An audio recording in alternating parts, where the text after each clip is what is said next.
Welcome back mga ka-TV. Ang video na tatalakayin natin ngayon ay ang chapter 57 ng The Beginning After the End, at kung bago ka lang sa channel ko ay huwag mahiyang mag-like, subscribe o follow at i-click ang notification bell para ma-notify ka sa susunod na video. Paalala, ang video na tatalakayin natin ngayon ay maaaring mag-iba mula sa ilalabas na anime. Hindi ko inaangkin ang mga drawing o anumang materyales na ipapakita. Ang layunin ko ay magpakita ng suporta at magbigay ng impormasyon tungkol dito. Ang lahat ng kredito ay nananatili sa mga orihinal na may-ari. Maraming salamat, 2 taon na ang lumipas, at masigla ang kapaligiran sa bar. Ang mga adventurer ay nagtatawanan, nag-inuman at nagkukwentuhan habang kumakain ng masasarap na pagkain. Sa gitna ng kasiyahan, binanggit ni Kagul ang isang usap-usapang umiikot ngayon sa komunidad, ang tungkol sa misteryosong at usap-usapang masked swordsman. Si Torman, isang mayabang at may pride na B-class augmenter, ay agad na tumutol sa ideya. Tinawag itong kalokohan, sabay hampas sa kanyang baso sa lamesa. Hindi niya matanggap na may isang swordsman na mas malakas pa raw sa mga veteranong adventurer tulad niya. Isang lalaki na may mohawk ang nakarinig sa usapan at sumingit para ipagtanggol ang sinasabi. Ayon sa kanya, may kakilala raw siyang minsang nakasama ang masked swordsman sa isang misyon, at kinumpirma niyang totoo ang ilan sa mga chismis, kasama nga raw nito si Jasmine Flamesworth, at halatang hindi ito isang mage.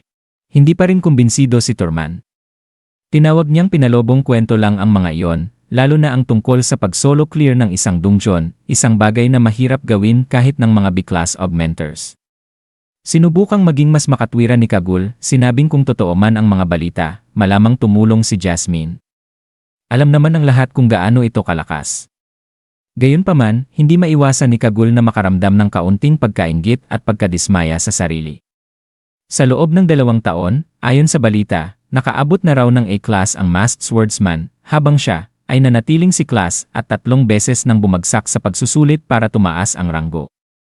Napatingin siya kay Torman at napagtanto na mas matindi ang inis nito. Para sa isang taong mayabang at veterano na tulad ni Torman, masakit sigurong tanggapin na natatalo siya ng isang baguhan. Bigla na lamang bumukas ang pinto ng guild at napatigil ang lahat. Napamulagat si Kagul sa pagkabigla, ang mismong masked swordsman na pinag-uusapan nila ang pumasok. Hindi nag-aksaya ng oras si Torman at agad itong kinutya. Tinawag pa siyang wee little swordsman habang dinuduraan ng pang-aalipusta.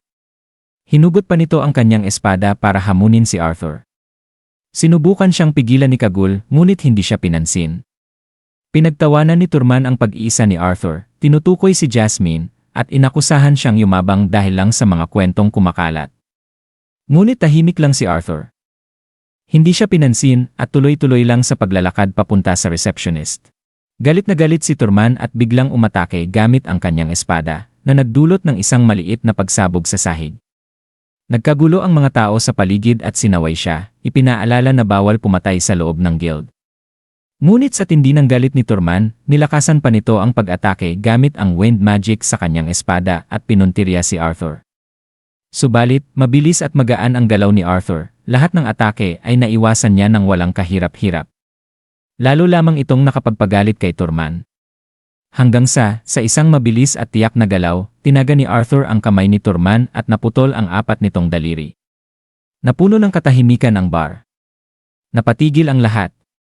Napasigaw si Torman sa sakit habang si Arthur ay tumingin sa kanya ng matalim. Tapos ay tinapakan ng espada nito. Sa sandaling iyon, naramdaman ng lahat ang napakabigat na presensya ni Arthur, isang nakakakilabot na aura na pumuno sa buong silid. Natigilan si Kagul sa tindi ng presyon na hindi niya maipaliwanag. Ang tinuturing nilang chismis lamang ngayon ay nasa harapan na nila. Tumingin si Arthur kay Torman at malamig na sinabi, "Tapos ka na ba?" Bago tumalikod at naglakad palayo. Mabilis namang umaksyon si Kagul at sumigaw ng kumuha ng yelo para sa mga daliri niya. Pwede pa yang ikabit gamit ang emitter. Samantala, ang receptionist ay halatang nanginginig habang nilapitan ni Arthur at hiningan ng sako ng rasyon sa ilalim ng pangalang note. Sa takot, agad itong tumugon at ibinigay ang hinihingi. Lumabas si Arthur sa bar na para bang wala lang nangyari. Sa labas, hinihintay siya ni Jasmine, tila walang alam sa kabuluhang naganap sa loob. Bakit ang tagal mo? Tanong ni Jasmine. Nagtagal yung waitress sa paghahanap ng rasyon, sagot ni Arthur. Napansin ni Jasmine ang bahid ng dugo sa kanyang maskara. Bakit may dugo sa mask mo? Tanong nito. Inalis ni Arthur ang kanyang mask, sinilip ito, saka mahinahong sumagot, wala namang permanenteng pinsala. Para bang isa lang itong maliit na abala sa araw niya, at dito nagtatapos ang chapter 57 ng The Beginning After the End. Gusto niyo ba ng chapter 58? Mag-comment na at maraming salamat.